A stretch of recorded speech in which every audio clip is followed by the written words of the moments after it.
guys মই এটা কথা চিন্তা কৰছো যে আমাৰ ভগবান বা আল্লাহ পৃথিবীখন এনেকুৱা পারফেক্ট বনাইছি যে সব বস্তু দি দিছি নদ নদী পাহাড় গছ গছনি তাৰপিছত মানুহে খাবৰ কাৰণে ফল মূল জীৱ জন্তু শিকাৰ কৰি খাবৰ কাৰণে কিছুমান জীৱ জন্তু দি দিছি কিন্তু আমাৰ মানুহৰ শান্তি নাই আমাৰ মানুহৰ পিছফালে এটা খুজেতি আছে সেইকাৰণে সিহঁতে আকৌ একবাৰ কিতাপ ওলাইছি এখন কিতাপ বোলে সেই কিতাপখন নিজে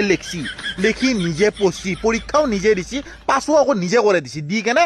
চাকৰি কৰছি বেলেগো চাকৰি কৰি গোলাম হৈ পেলাই বেলেগৰ পৰা বস্তুটো কিনি আনি খাছি আবে খেতি কৰি খা ফল মূল চিঙি আনি খা জীৱ জন্তু শিকাৰ কৰি খা কি দৰকাৰ আছিল এইগিলা ওলাবৰ কাৰণে তাৰ পিছতো ইহঁতৰ খুজেতি কমা নাই পিছফালৰ খুজেতি নকমি ইহঁতে আকৌ এইবাৰ গাড়ী ওলাইছি ভগৱান বা আল্লাহ বাহনৰ নামত ঘোঁৰা গাধা হাতী এইগিলা দিয়ে থৈ দিছি যাৰ ওপৰত উঠি নেকি তই ঘূৰি ফুৰিব পাৰা কিন্তু ইহঁতৰ শান্তি নাই ইহঁতৰ তাবলাৰ খুজেতি নকমে সেইকাৰণে ইহঁতে এইবাৰ গাড়ী ওলাইছি নিজে গাড়ী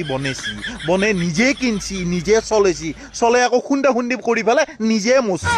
এতিয়া সাকি আছে পৃথিৱীত কিমান জীৱ জন্তু আছে কোনোবা দিনা সিহঁত দুটাৰ মাজত খুন্দা খুন্দি হৈ পেলাই মৰা শুনছা কোনোবা দিনা বোলে শুনছা বোলে ৰাস্তা দি দুটা কুকুৰ যাই আছিল দুটাই বোলে মুখামুখি সংঘৰ্ষ হৈ পেলাই বোলে মৰিল নাই নমৰে আমাৰ এই মানুহবিলাকেই মৰে খুন্দা খুন্দি কৰি কেনে কে এহঁতৰ পিছফালৰ খুজেতি বেছি এহঁতৰ নতুন নতুন বস্তু আৱিষ্কাৰ কৰাৰ এহঁতৰ খুজেতিটো বেছি সেইকাৰণে এহঁতে মৰে আমাৰ মানুহগিলা ইমানে চুতীয়া যে এহঁতৰ কতো শান্তি নাই ভগৱানে যি দিছে আল্লাহ যি দিছে তাতে এহঁত একেবাৰে সন্তুষ্ট নহয় এহঁতে প্ৰথম জুপুৰি ঘৰত আছিল তাৰপিছত এহঁতে জুপুৰি ঘৰৰ পৰা ওলাই এইফালে টিঙৰ ঘৰ বনোৱা কৰিলা তাৰ পৰা এহঁতে বিল্ডিং বনোৱা কৰিলা বিল্ডিঙৰ পিছত একতলা দুইতলা 10 তলালৈকে বনোৱা কৰিলা যেতিয়া এহঁতৰ লিমিট শেষ হৈ গেল শেষ হৈ যোৱাৰ পিছত এহঁতে এবাৰ চিন্তা কৰিছে যে আমি চন্দ্ৰত যাম চন্দ্ৰত মাটি কিনিম কিন্তু কোনোবা দিনা জীৱ জন্তুক দেখছা যে জীৱ জন্তু কোনোবা জাগা চেঞ্জ কৰা চৰাই সদায় গছৰ ওপৰতে থাকে ঘৰিয়াল মাছ সদায় পানীতে থাকে কোনোবা দিনে বোলে শুনছা বোলে ঘৰিয়াল আৰু বোলে মাছে আলোচনা কৰছি এই ভাই কালি পা আৰু আমি পানীত নাকো বহু দিন হল পানীত থাকলো কালি পা আমি গছৰ ওপৰত থাকি সিহঁতে কোনোবা দিনে আলোচনা কৰছি কোনোবা দিনে দেখছা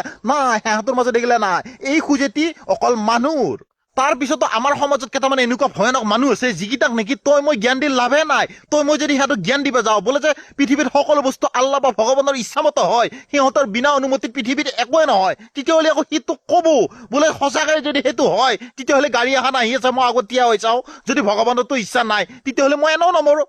আবে তহঁতক ভগৱানৰ বা আল্লাহৰ কথা মানি চলবে দিছি তহঁতক ভগৱান বা আল্লাহৰ পাৱাৰ টেষ্টিং কৰিব যাবা দিয়া নাই